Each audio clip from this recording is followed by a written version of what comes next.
Hey Tooth Fairy, what is up? Welcome to today's episode where we're going to be talking about workout splits because I have a gymnast always telling me, I want to build muscle, I want to build muscle. Great, we all do, right? But what's the best split to build muscle? And while this is a little bit subjective, right, I'm going to be going over like the 5 workout splits as well as a pro and con for each of them. So if you want to grab a pen and paper or just listen in, you do you, but I'm going to dive right in right now.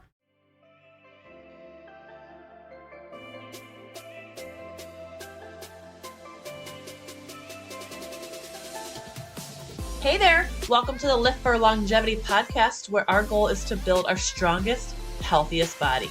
We all deserve to feel our best, but since we only get one body, we have to make sure to protect it by moving safely and with purpose to prevent pain, injury, and surgery. I'm your host, Brianne, and I'm a fit pro turned business owner and also a girl mom.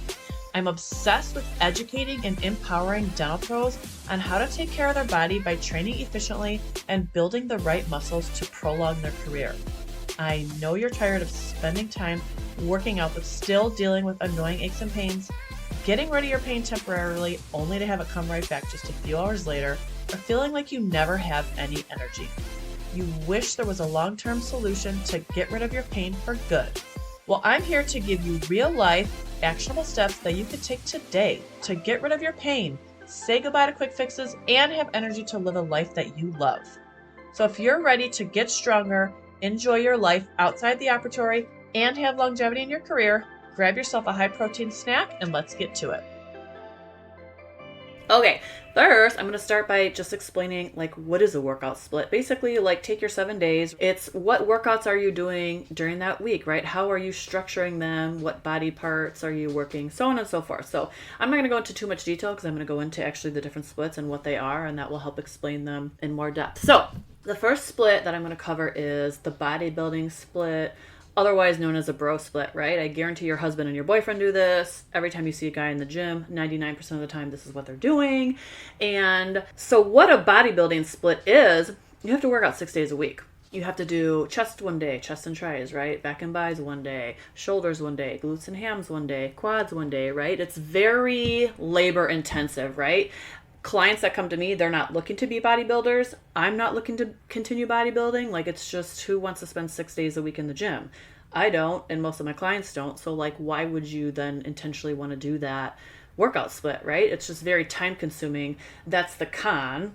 But on the flip side, the pro is, like, you can really make some fucking gains if you do the bro split, right? Because you're cashing out your muscles. You're starting with heavy compound lifts, and then you're doing accessory work, right? You're just really overloading that muscle group, and then you're allowing it to recover, you know, on your leg days. For example, if you're doing chest day Monday, then you're recovering chest, you know, during back and bis and legs, and then by the next time your chest day, it's fully recovered and ready to go. So anyways, that's the bodybuilding split. Definitely not one of my favorite for like your everyday, you know, mom, dad, just a person who doesn't have a lot of time to hit the gym. Okay, the next split is just upper and lower. And so basically you would work like, say, Mondays you do upper body, Tuesdays you'd be lower.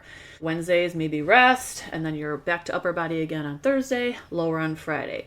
So what I don't love about this split is if you don't have 4 days a week to work out, or say you're only doing 2 days a week, then you're only hitting upper body once and lower body once. Like, that's not enough. I'll be honest, this is what my clients do initially because it's a restorative program. So we have to really make sure that we're focusing on the warm up and preparing our overactive and underactive muscles for activity. And so then we focus on upper body and correcting and restoring one day. And then we, you know, if I put everything together at this point, at phase 1, the first few months of my restorative program, my Lift for Longevity, then it would be like a 2-hour workout. So this is more of a restorative program, and this is why I do this way. But then down the road, once we progress to phase 2, we do a different split, which I'll talk about later. So again, it's a good split, you know, because if you're sore from legs, then, you know, the next day you do upper body, right? So your body is able to rest, so that's a pro. But the con is, again, if you don't have 4 days a week, you're only hitting upper body and lower body once, which to me is not enough. Okay, so the next one is full body. I'm gonna be real with you all. I hate full body. I fucking hate it. I think it's boring. I feel like I didn't do anything after I'm done. This is me personally, because you're really only able to do like one exercise per body part, right? Like, unless you want to work out for 2 hours, to me, full body is not efficient training at all. Again, this is my opinion. If that's what you want to do, great, but you are not going to gain muscle like you would in a different split doing full body. So that being said, I mean, I guess there's pros, as maybe it's a little bit more time sensitive or time friendly, but to me, it's just not enough work in a significant amount of time. You're not hitting enough exercises with each muscle group at one time. So that's the con. Okay, the next one is push-pull legs. So again, this is, I kind of want to say a variation of a bro split, because you're doing upper push one day, upper pull one day, and then legs one day. Okay, great. 3 days a week. A lot of people can do that. But guess what? I'm a chick. I want a big ass. I don't want to only do legs one day. Absolutely not. And so unless you're doing that workout twice throughout the week, right? Push, pull, legs, and then you're repeating it and hitting legs twice, it's not enough for me. Also, the clients that I work with, hygienists, they're very, they're deficient in their glutes and their hamstrings. We need to build those muscle up. So one day a week's just not enough. So that's the con for me. And it's a lot of compound movements too, which when I'm working with hygienists on correcting our imbalances, we have to incorporate a lot of isolation exercises versus compound. And I have a whole different podcast episode on that. So if you want to go back and listen to that, you are more than welcome to, of course. But to be honest, I guess a pro would be it's 3 days a week. But again, you're doing 2 days upper and 1 day lower. And I think most women that I come into contact with, we like working the lower body better. We have more strength, but also I like to have, like I said, ass, hamstrings are my favorite muscle group ever. Quads, I like to have a bigger lower body. So that's just my personal preference, but I don't think that I've really ever met a woman who didn't want to have a big ass, right? So I think we can kind of agree on that. If not, we'll agree to disagree. But so yes, I guess the pro is that it's 3 days a week potentially, but again, not as efficient if you're looking to really build your lower body, your glutes and hamstrings, so on and so forth. Okay, the last one, and this is actually what my clients progress to. So it's upper pull with lower push. So it would be let's say a pull down with a squat, right? And then the next day is an upper push. So a chest press with a hinge, a lower pull, an RDL or a hip thrust. And what I love about this is you are working upper and lower, but you're able to hit each muscle group with multiple exercises, so it's more efficient.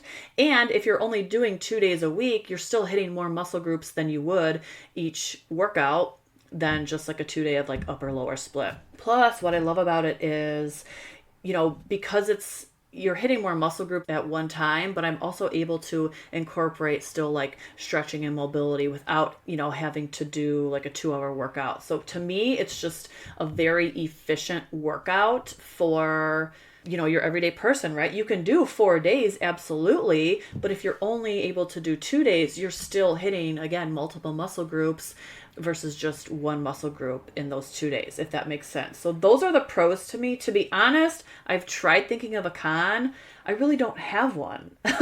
So if you have one, let me know, or if you can find one, I'm all for it. But this is what works really well for my clients in the long run. And this is personally what I love to do as well. I guess a con would be if you're at the gym and you're having to superset and things are taken, that might be a con. But most of my clients work out at home anyways, so I don't know that that's really an issue.